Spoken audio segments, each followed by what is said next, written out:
कल प्रत्याशी बनने के बाद मनोहर लाल जी पहली बार करनाल लोकसभा क्षेत्र के अंदर आ रहे हैं। सभी लोकसभा क्षेत्र के सभी कार्यकर्ता, चाहे करनाल जिला के हों चाहे पानीपत जिला के हों, सब उस खुशी को मनाने के लिए उस कार्यक्रम में आ रहे हैं। ये कार्यक्रम एक खुशी मनाने का है, उनके अभिनंदन करने का है। जिस तरह आपने होली का, हमने रंगों के साथ होली मनाई मनोहर लाल जी के प्रत्याशी बनने के बाद, वो करनाल में भी मनाई और पानीपत में। इतना जोश और इतना उत्साह है।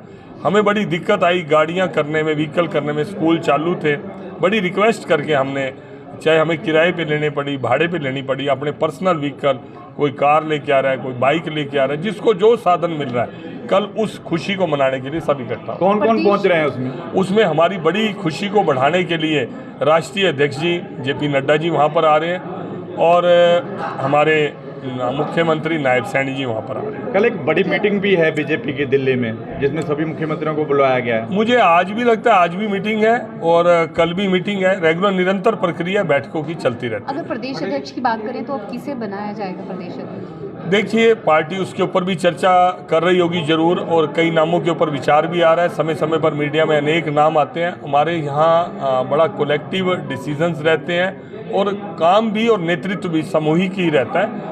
कोई एक कार्यकर्ता बीजेपी का प्रदेश का अध्यक्ष बनेगा, बाकी सब कार्यकर्ता मिलकर उस टीम के अंदर काम करें। क्षेत्र की बात करें तो नवीन जिंदल और वेणुबाला गुप्ता जी का नाम आ रहा है, क्या कहना चाहेंगे? हाँ, मैंने भी सुना है और मेरी दोनों को शुभकामनाएं। पार्टी जो भी निर्णय करे, मेरी दोनों को शुभकामनाएं। बाकी सीटों पे नाम घोषित, उम्मीदवार के नाम नहीं घोषित। मुझे लगता है कि हमारा छठे चरण का चुनाव है। अगर पहले दूसरे चरण में होता तो शायद नाम घोषित हो जाते।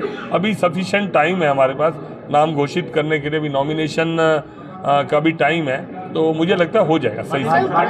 5 साल का आपका टेन्योर आप किस उससे देखते हैं, कितनी उपलब्धियां? मुझे लगता है जो मैं बेस्ट पॉसिबल, मैं अपनी शुद्ध आत्मा से जो भी सेवा दे सकता था, मिलने में, फ़ोन करने में, काम करने में, मेरे पास कोई आया, मैंने कभी उसका चेहरा ये नहीं देखा कि वो अपना बीजेपी का है या वो किसी और दल का है, वो साधारण परिवार का है या किसी और परिवार का है।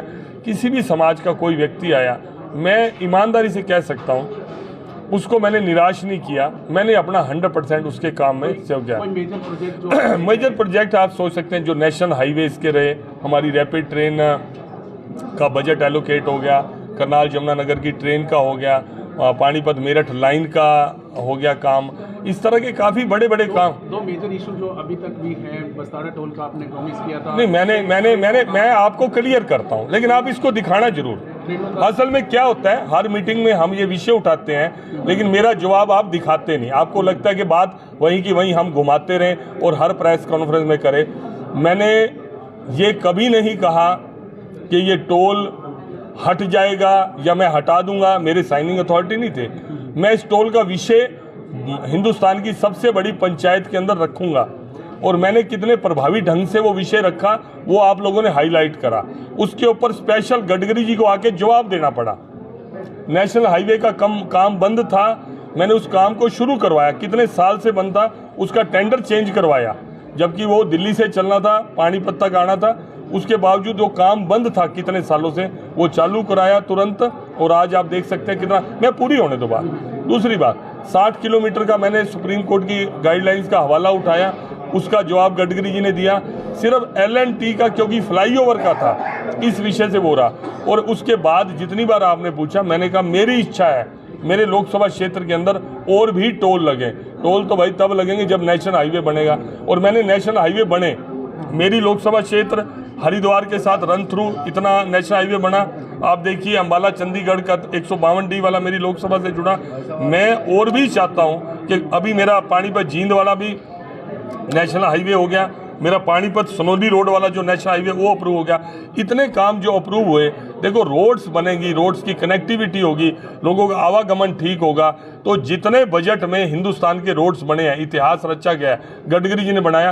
पूरे हिंदुस्तान का बजट एक तरफ, रोड्स का बजट एक तरफ, वो आप कंपनी से, प्राइवेट इंफ्रास्ट्रक्चर से वो पैसा आप उपलब्ध कराते हैं, तो उनका जो रिटर्निंग है वो टोल के रूप में ही जाता है। एक लास्ट क्वेश्चन है, ट्रेनों के ठहराव को लेकर भी कई बार प्रॉमिस किए गए थे, तो आपके 5 साल के टेन्योर में कितनी ट्रेनें? देखिए, जितनी कोविड काल में ट्रेनें बंद हुई, सारी ट्रेनें दोबारा चालू की, शटल की, उनके किरायों का इशू था, किरायों का इशू मैंने हटाया। और आप ये देखिए कि जितनी ट्रेनें हमारे स्टेशन पर रुकती हैं, मेरी लोकसभा क्षेत्र के अंदर रुकती हैं, मैं रिकॉर्ड से कहता हूँ पूरे हरियाणा के अंदर किसी लोकसभा क्षेत्र में उतनी ट्रेनें नहीं रुकती हैं। भाटिया जी, भाटिया जी। सैनी यहीं से उपचुनाव लड़ रहे हैं। हमारी कार्यकर्ताओं की इच्छा है, बाकी निर्णय पार्टी ने करना, अभी तक अनाउंस नहीं। लेकिन मनोहर लाल ने विधानसभा में अनाउंस किया था कि आपको जिम्मेदारी दे रहे हैं सीएम पद की, और विधायक अब सीएम सिटी करनाल ही रहे, तो हो सकता है वही लड़े। उनकी भी इच्छा ही है, मनोहर लाल जी की भी इच्छा ही है, मेरी भी इच्छा ही है, सब कार्यकर्ताओं की इच्छा है, पूरे करनाल के सभी लोगों की इच्छा है, लेकिन उस पर मोहर लगाना सेंट्रल पार्लियामेंट्री बोर्ड का कल काम। हुड्डा ने कश्यप समाज के लिए कहा है कि बाकी पार्टियों ने कश्यप समाज को वो सम्मान नहीं दिया है, शोषण किया है उनका। देखिए, हुड्डा साहब तो कुछ भी कह सकते हैं और हुड्डा साहब कुछ भी कर सकते हैं। वो अशोक तंवर के साथ क्या व्यवहार कर सकते हैं, वो शैलजा जी के साथ क्या व्यवहार कर सकते हैं, रणदीप सुरजेवाला का वो क्या कर सकते हैं, किरण चौधरी के साथ। हुड्डा साहब किसने किसका शोषण किया है, इस आपसे बड़ा उदाहरण तो कोई है ही नहीं। सपने में भी आप चाहते हैं कि मेरा नाकाबिल बेटा इस प्रदेश का मुख्यमंत्री बन जाए। मुख्यमंत्री बनाना हो तो उनको दीपेंद्र हुड्डा याद आते हैं, लोकसभा का चुनाव लड़ाना हो तो दीपेंद्र हुड्डा याद आते हैं, राज्यसभा का चुनाव को भी वो छोड़ते नहीं। वो कहते राज्यसभा में भी, क्योंकि उनके पास ब्लैकमेलिंग करने वाले एमएलए हैं, उन्होंने एमएलए को अपनी कठपुतली बनाकर अपने हाई कमान को भी दबाने का, प्रधान बनाने की बात आती है तो डम्मी प्रधान आप बनाते हो जिन